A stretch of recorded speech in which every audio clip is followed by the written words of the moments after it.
buonasera. La prima domanda che vorrei fare a Sébastien, che è anche lo sceneggiatore di questo film, è se ci parla un po' di questo suo modo di mischiare i registri, no? Perché questo è un film apparentemente molto leggero, una commedia che fa molto ridere, in cui però si affrontano temi molto seri, la malattia, la morte anche scampata. En fait, le projet, c'est la première fois que j'écrivais comme ça, dans un temps très très court, c'est-à-dire que le scénario, qui n'était pas vraiment un scénario à la base, c'est écrit en 3 mois, quelque chose comme ça, avec un travail quotidien. Et pour moi, c'était... je l'ai écrit sous forme d'un monologue au début, d'un seul et unique monologue, une seule voix, avec cette idée forcément d'en faire un objet de cinéma, un film au final. Mais pour autant, je me suis forcé à pas me poser la question de l'objet cinéma en écrivant. Et j'ai plutôt réfléchi à faire appel à des souvenirs, des choses très intimes, mais pas intimes.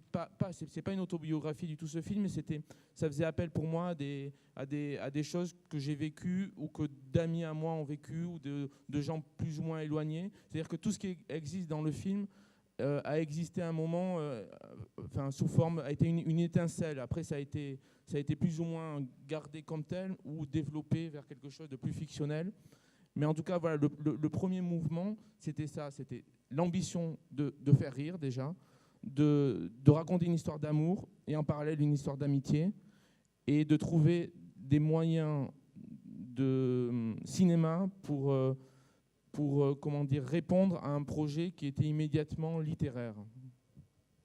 È vero che è un progetto che si è sviluppato in un lasso di tempo relativamente corto. La sceneggiatura è stata scritta in brevissimo tempo, in 3 mesi, così durante il giorno, mettendo via via giù qualche cosa. È partita da un monologo all'inizio, una sola voce, senza scopi particolari, ma con l'intento di trasformare questo scritto in un oggetto cinematografico, e senza in realtà però chiedersi che tipo di forma cinematografica avrebbe assunto. E questo monologo si è via via arricchito di ricordi intimi del mio vissuto e di persone intorno a me che avevano vissuto una parte degli eventi che poi sono descritti nel film, in modo da creare una sorta di tela di sottofondo su cui poi innestare e sviluppare le parti di finzioni. E la nostra ambizione era proprio quella di far ridere, di raccontare una storia d'amore e una storia di amicizia, e riuscire a trovare un mezzo cinematografico per svilupparla quando il riferimento principale era comunque letterario. E invece ci racconti un po' come hai lavorato con gli attori, anche perché c'è questo modo, no? Loro parlano spesso in macchina, quasi confidandosi con lo spettatore, chiamandolo in causa. Alors moi, j'ai pour habitude de pas travailler préalablement longtemps, c'est-à-dire de ne pas faire de répétition trop longtemps en avance. J'en fais même pas du tout avant de tourner le film. Par contre, on discute énormément avec les comédiens. Je vais dire quelque chose qui est vraiment une banalité, mais moi, pour commencer à travailler avec un comédien, j'ai besoin qu'il ait compris exactement quels étaient les enjeux du film et qu'il comprenne son personnage totalement. Ça paraît très bête, mais donc ça donne lieu à des discussions parfois très longues, mais qui sont pas je leur fais pas répéter, je leur fais pas jouer le personnage avant le moment crucial du tournage, qui est pour moi le moment évidemment le plus important de la conception d'un film. Et donc je crois vraiment à l'instant présent du tournage, et donc j'aurais trouvé sur un film comme ça trop compliqué de préparer trop à l'avance, parce que je voulais garder cette fraîcheur, et qui ne pouvait exister qu'avec une caméra et une équipe technique autour de moi. C'est cette espèce de rituel de la salle de cinéma. Après, le film, il a...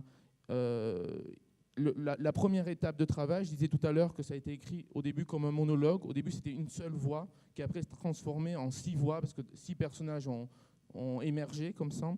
Et donc les 3 premiers jours de tournage ont été pour moi les plus importants, ceux qui m'angoissaient le plus aussi en tant que réalisateur. C'était le tournage en studio, sur un fond vert, avec la caméra donc. Et je me suis toujours dit que donc, chaque comédien avait à peu près un jour et demi de tournage qui correspond à tous les faces caméra que vous avez vus dans le film, et qui était pour moi le fondement total du film, ce sans quoi le film pouvait être un échec ou une réussite. Et donc ça a été le scénario, enfin les voix étaient extrêmement écrits, très très précisément écrits, et en fait c'était donc des moments d'extrême concentration de la part des comédiens, mais de toute l'équipe aussi.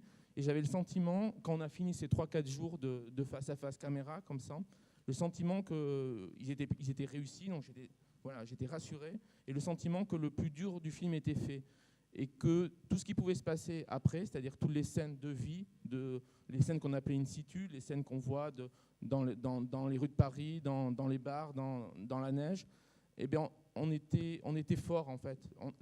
Les comédiens avaient les personnages en eux, et on pouvait affronter n'importe quelle intempérie, n'importe quelle difficulté technique ou économique sur lequel le film a parfois dû affronter. Voilà.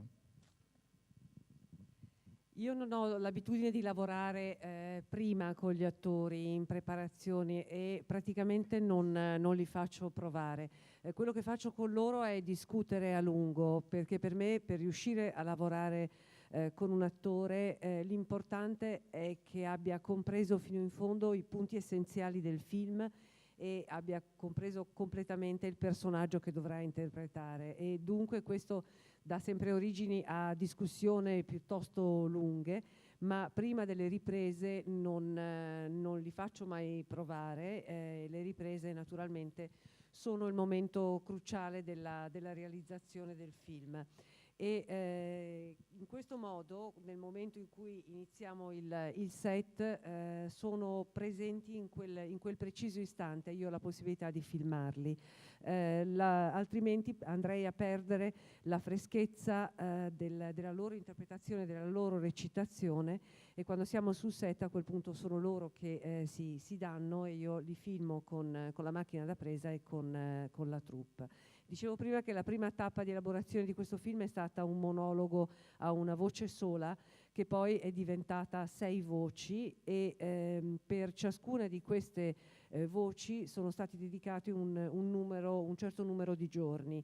I primi 3 giorni con il protagonista sono stati estremamente importanti, come potete immaginare. Mi hanno creato non poca angoscia nel momento in cui mi sono trovato con l'attore a girare in studio su un fondale verde. La stessa cosa ho fatto con gli altri attori, dedicando a ciascuno 3 o 4 giorni e gettando in questo modo le fondamenta del film, che a quel punto poteva riuscire o non riuscire.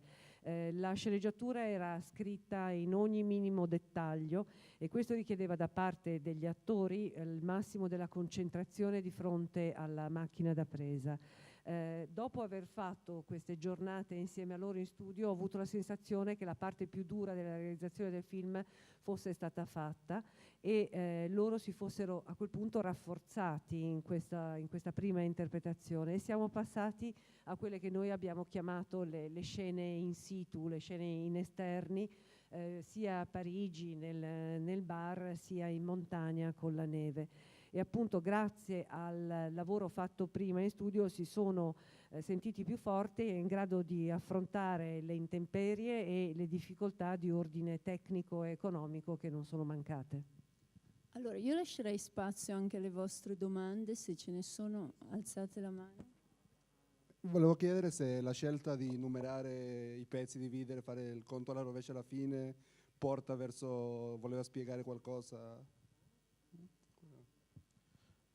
Je ne sais pas s'il explique quelque chose. C'est une des seules décisions de montage que j'ai prises, qui n'était pas une exécution du scénario, en fait, qui n'était pas... Tout a été respecté dans l'ordre chronologique, sauf cette fin, et à un moment, c'était compliqué de finir ce film pour moi.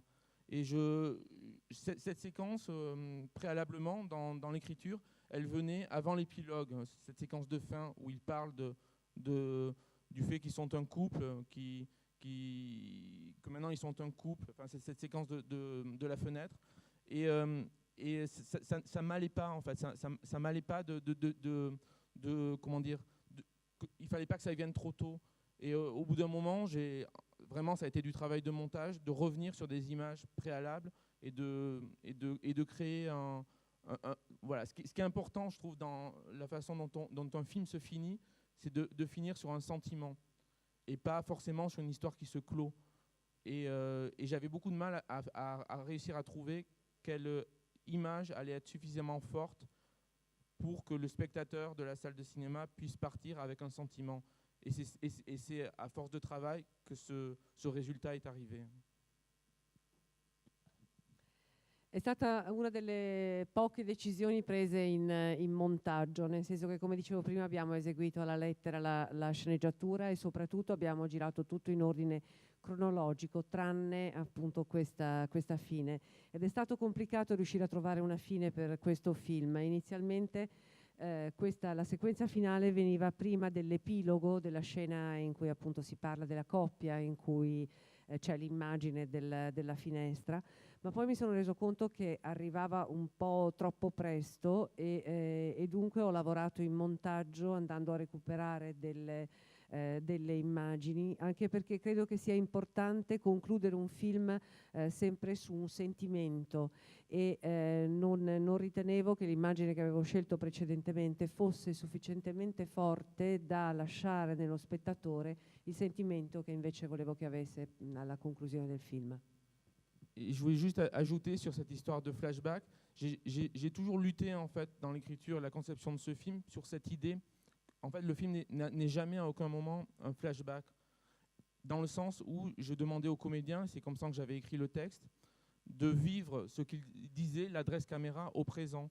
Donc ce qui est très particulier, c'est-à-dire de rejouer au présent ce qu'ils racontent et qu'on voit presque au même instant. Et je pense que le film aurait été impossible et n'aurait pas fonctionné si les personnages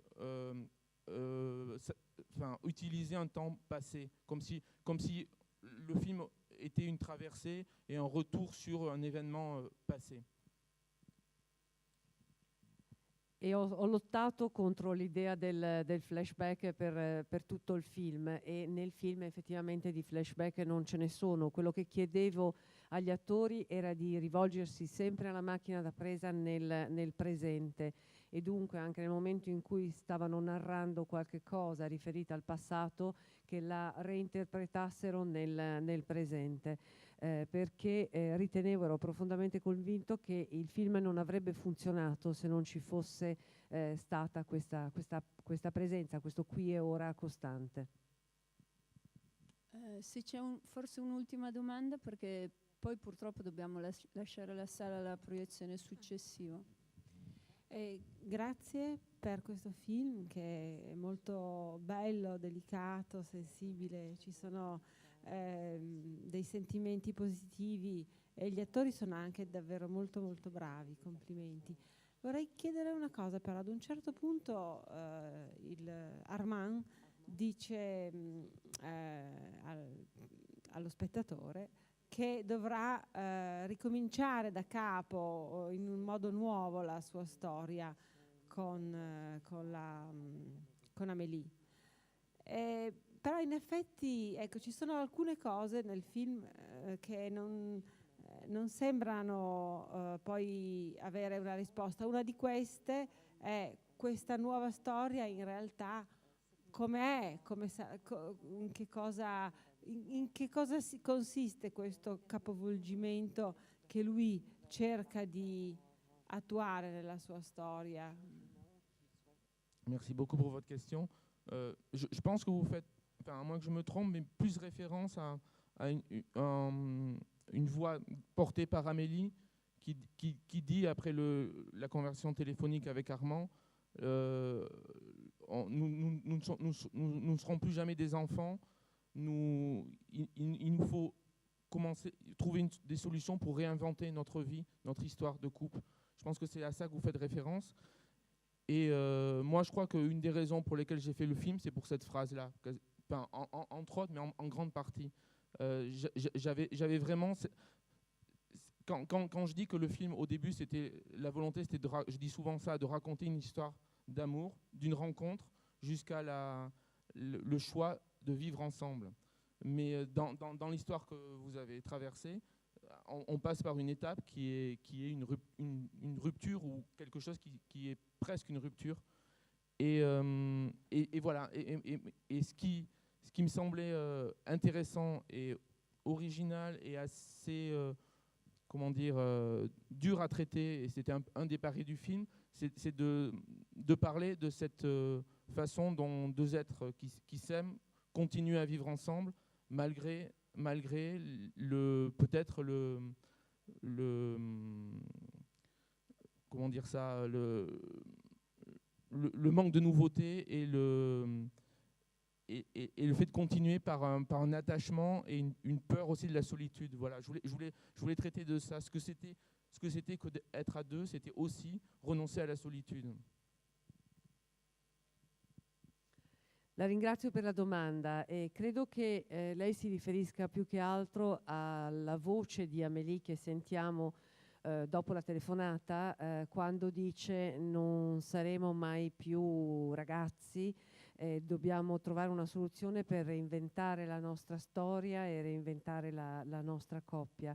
E uno dei motivi per cui ho scelto di fare questo film è proprio questa frase che lei dice, perché l'intento, come dicevo prima, è quello di raccontare una storia d'amore dall'incontro di due esseri fino a quando non decidono di vivere insieme. In questo percorso, nel caso dei miei protagonisti, c'è anche una quasi rottura fra di loro, perché una delle scommesse del film, e quello che io ritenevo essere un argomento interessante e originale, è capire come due persone, due esseri umani decidono di vivere insieme malgrado l'assenza di novità e magari anche per timore della solitudine, per il fatto di poter stare insieme a qualcun altro. Bene, allora adesso dobbiamo lasciare la sala, quindi io ringrazio tantissimo Sébastien Belvedere, il produttore del film Frédéric, e voi che siete rimasti. Grazie, buon festival.